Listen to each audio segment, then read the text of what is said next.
Hey guys, Mike B. Rowland here. I'm here with my buddy Corinthian. He works for Radice Trucking. It's a fellow, like a brother company of the same company I'm with.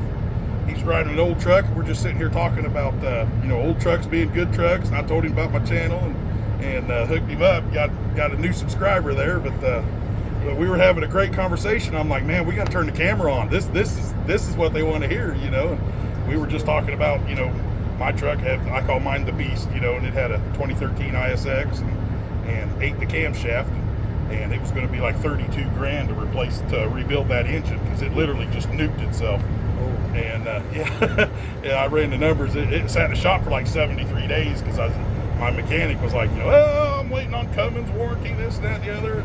At 73 days, I was pissed at that point, And I'm like, I brought in a tow truck, towed it out, but I ran the numbers and figured out, it's cheaper to just change that engine altogether rather than rebuild that overly complicated, emissions bull crap. And absolutely, but I put that old N14 in there. It's a 99, and man, that thing just chugs, man, all day long, nonstop. Yeah, that's what I was trying to. I was asking, like, did you have to change the harness because most people don't understand the engine swap. I don't.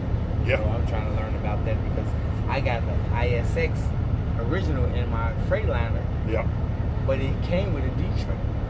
Came with a Detroit, and somebody put an ISX Somebody put an ISX in there. So I don't even know, was that truck lighter or was it possible they did engine swap? Which, you know what I mean? But you never know. But it could have been someone in my position. Maybe they blew the first engine. Or like, well, crap, I got this one sitting on the shelf. Let's slap it in there. I agree. That's the redneck way. What do we got? Make it work.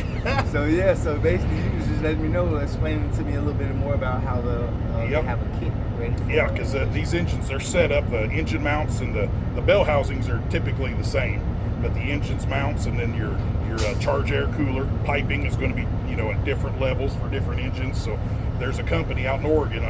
You'll see on my video on my channel. I just did a video. It was an answer to a subscriber question, and the name of the company, their phone number, and everything. But you give them the serial number of your truck, the serial number of the engine that's in the truck, and the serial number of the engine that you want to put in the truck, and that's all they need.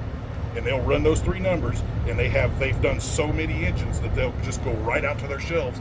You're going to need this and this and this and this, and they'll put a kit that's plug and play. Absolutely. It's kind of pricey. Mine was about I think it's like $8,200 for mine.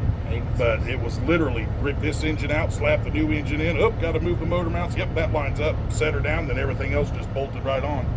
And the only trouble I had was my fan didn't line up with the shroud. It was off by about an inch. Okay. So we had to send the fan, the hub, that whole assembly on the front of your motor with the H pattern that adjusts your fan hub. Yes. We had to send that back and get one that was offset by an inch, lined right up. And that was 2.5 years ago, and I haven't had a lick of trouble out of it. And then I asked, did you get that the engine? Like, how did you? What made you go with the N14? What made you get that engine? It's just a monster. You'll see that too when you go back and start watching some of the videos. You'll see I've talked about a lot of this before, but the three ultimate engines, in my opinion, best engines ever built, was what you got in this. Your 12.7 Detroit Series 60, solid engine. The Cummins, red-headed Cummins N14, or even the prior to that, just the regular N14 Cummins. The N14 design was just a beautiful design. It's so simple, and the tolerances are such that the engine can run for 1.5 million miles and just keep on chugging. And the third one is the Caterpillar, the 3406 and just those three engines right there.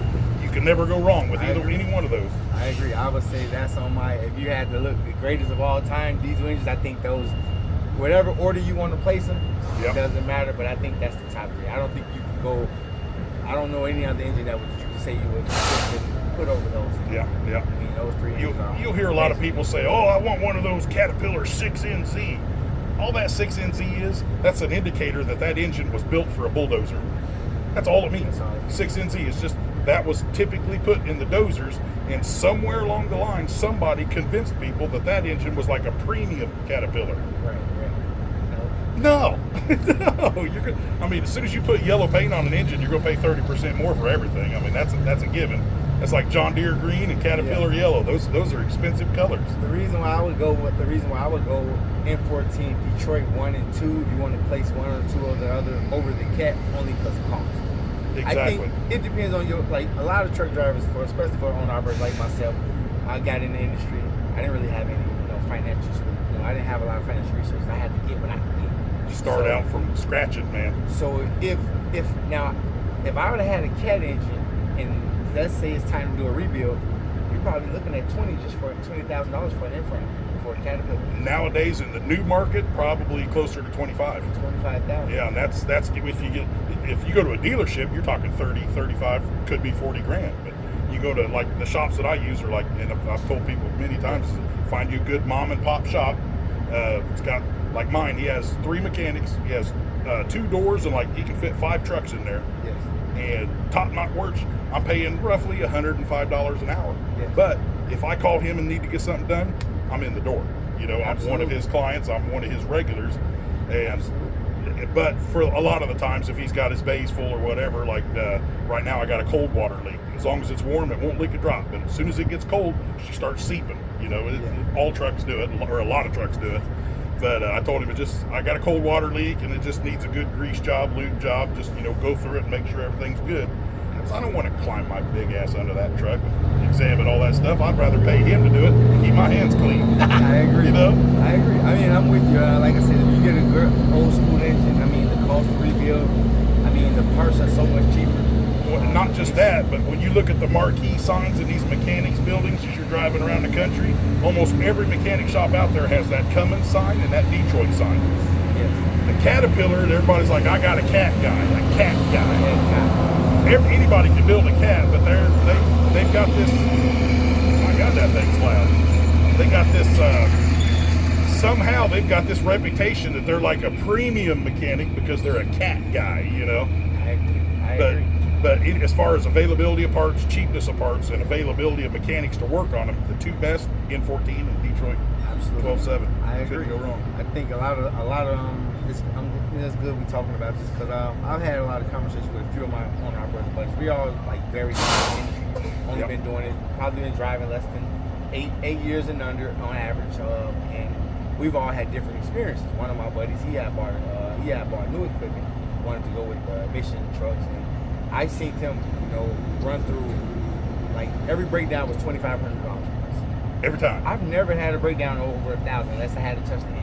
Knock on, you better find you some wood, What's the brother. wood? Real quick. What's Knock the on wood. Cardboard, it works. All right, that'll work. Yeah. But I say that to say though that the newer equipment, when they start breaking, it'll bust the budget. Uber expensive. It'll bankrupt. Because anything with that engine, you're plugging in the computer, and you're number one, you're getting into the shop. You're looking a week and a half, sometimes 2-3 weeks to get into a shop. Then they're plugging into the computer, and last I saw, they were charging around $1.30 to $1.50 an hour. And I just had a subscriber the other day said, "Sir, your numbers are off. Great video, by the way, but it's more like almost $200 an hour now." And I'm like, because I don't go to dealerships. If I go there to get a part at my discount, but then I walk right out that damn door, that's all the money they're getting out of me, But the one thing I wanted to be sure to get in this video is this old girl right here is what year did you say? 1999. 99 Volvo with a 12.7 Detroit, 13-speed. Guess how much this man paid for this daggone truck? You want to look into getting into trucking? How much did you pay for this truck to get started? Got it for $7,000. $7,000. Paid for it. Out the gate, paid for truck. It's got a lot of miles on it, but he's out here hauling steel, same as I am, day in and day out. $7,000. You'll pay for that in what, 3 months? Yeah, 3-4 months. Yeah, hauling, you won't even feel that. Yeah, you won't even feel back it. where you started, and you got a truck. And then it's 100% profit from there on out. Absolutely, 100%.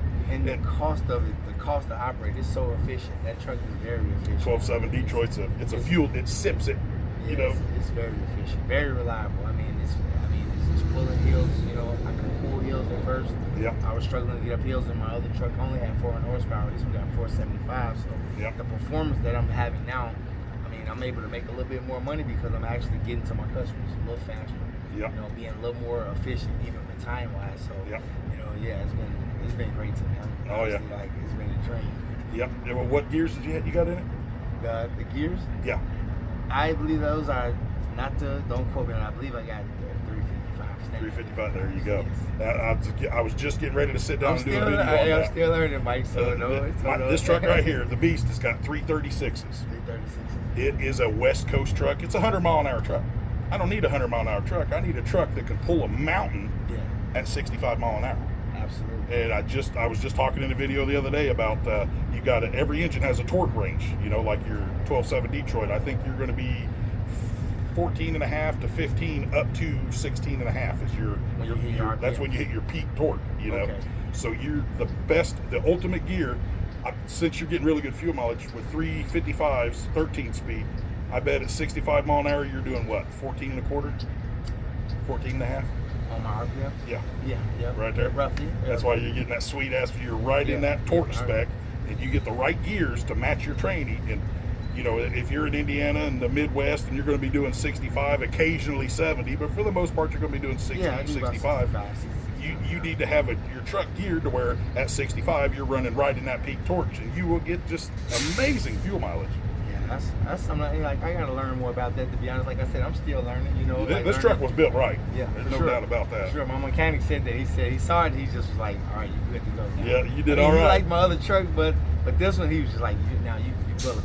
That's all he said. He said that engine bulletproof. Yeah, I mean, you look at the interior of these old trucks, and they're showing their wear. You know, there's some rips or tears here or there. This ain't a fashion show out here, man. We're out here to make money. We're not out here to win a prize. You know. That's it. But, that is. You need reliability out here. You need something that's going to get the job done. Absolutely. You know, and the new, look, no knock against new trucks, but I'm just saying, like the older trucks. I'm speaking to the guys. For me personally, I want to represent the guy that says I want to get into the trucking, but I may not have the resources to get a new truck. Like I couldn't get a new truck, so I had to start where I could start. But it was a great lesson for me. I learned that hey, with an older truck, you're gonna do some maintenance, but once you get it right, it's right. Once you get all the gremlins worked out of it, that truck's dialed in and ready to rock. Yeah, I mean, don't expect, my opinion. If I was to give any advice, I would say expect to like when you get an older truck, you want to comb through it though. You really want to get those fundamentals, like make sure the brakes are good, make sure your battery's good, alternator, starter, those little things though. Like check for oil leaks. Make sure you got those fundamental things good to go, and then you can go ahead and chop with the best of them on that road. Because even if there is a little thing here or there wrong, these things just keep right on running, man. It's not like these new trucks where the dash lights up, the truck derates the power. These old trucks will run until they eat themselves alive. They will not quit. They just go. So you can have parts falling off your engine, and that engine's going to keep running. Quick testimony about that. I just got the truck. I've only been running it about less than 2 months. I'm over in Cleveland, Ohio. I turn it over. She don't turn over. I give her some ether. She's sucking fuel out of my fuel filter water. My fuel filter water separator. Yeah. So I call my mechanic. He says, yeah, I think I know what's wrong with it. But when you get back to when you gonna make it back? I said, well, I'm about 400 miles away. She got back with no problem. Dropped the load, made the money, and got back home from Cleveland with a load, no problem. Yeah. Fixed it. 2 hour fix it, in and out the shop, right back on. That's it.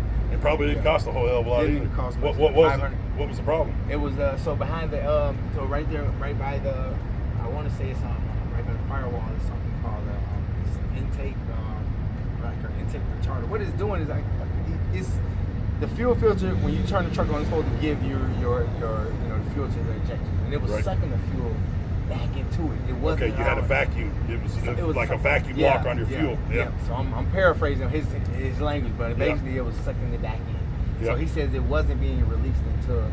So when you turn over, it's supposed to be released. It wasn't releasing. So he had to basically go in there and stop that block. It was recycling the fuel instead of pumping it to the injectors. Yeah. So it was something in there, some type of intake, something related to the intake. But it was a small repair. He knew how to go right to it. I got a mechanic been doing this for 30 years. Oh yeah. 30 years diesel mechanic. He knew right where. That's exactly what you want to find. His whole career, he's like, oh, I know this like the back of my hand. I tell people when you're looking for a good mechanic, you want to find somebody whose hands are just busted up and tore all to shit. Yeah. And he's got 100 stories to tell you. Oh yeah. That man right there, he's been working on them things for quite a while. Definitely need that. I agree. You need the old school mechanic. You get an older truck, you need an old school. But the old school mechanics won't even touch the new trucks. No. They don't even want to see. They're not even interested in it. They don't want to go to school and relearn all this crap. They know how to make them right. He won't let you bring a 2014 or newer truck in his shop. He's been doing it 30 years. In Chicago. I'm from Chicago.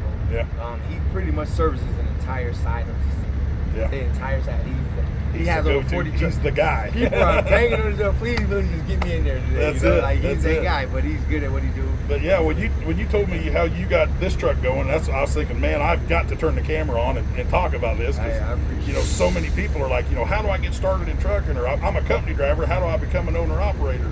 And then I tell them, here's the best way to get from nothing in trucking to an owner operator. Here's the fastest path. And go to driving school, get a year, and then go drive for a big company, whatever, for a year. That's 2 years. Now you can go anywhere, do anything. I agree. And if you're a company driver and you've got the experience and you want to buy a truck, the cost of entry, if you're using your head, these old trucks, for 10 grand you can buy that truck, go through it maintenance wise and change the oil, get everything dialed in, and for 10 grand you're set and ready to run for the next 4, 5, 6 years. Low cost operation. Low cost operation, and it's a very low barrier of entry. That's a low barrier. And trucking where trucks cost $200,000. That's right. That's right. To be able to get on the road and get out here and do the same thing that new truck is in there doing. Well, we can outdo that new truck because he's going to spend 5% of his time waiting to get into the shop, getting into the shop, fixing whatever DPF sensor is out that's got him derated. We're still hauling loads. Still moving. That's it. We're still hauling loads. We're still moving. He may win the fashion show and the truck show, but you know what? All I'm worried about is impressing the old lady with the size of that check I made. That's it. I agree with you. Come Friday. I agree with you. Yes. Hey man, it's been great talking to you. I sure appreciate running into you. Appreciate you. Definitely. Hey, we're gonna see each other down the road. Oh yeah, all the time. Now I know you truck. I'll spot you up and holler you up. Hey, you take it easy. All right. All right. It was a pleasure. I appreciate it, man. We'll get in there and get loaded. All right, later. We'll catch y'all later. Like and subscribe and share the videos, y'all.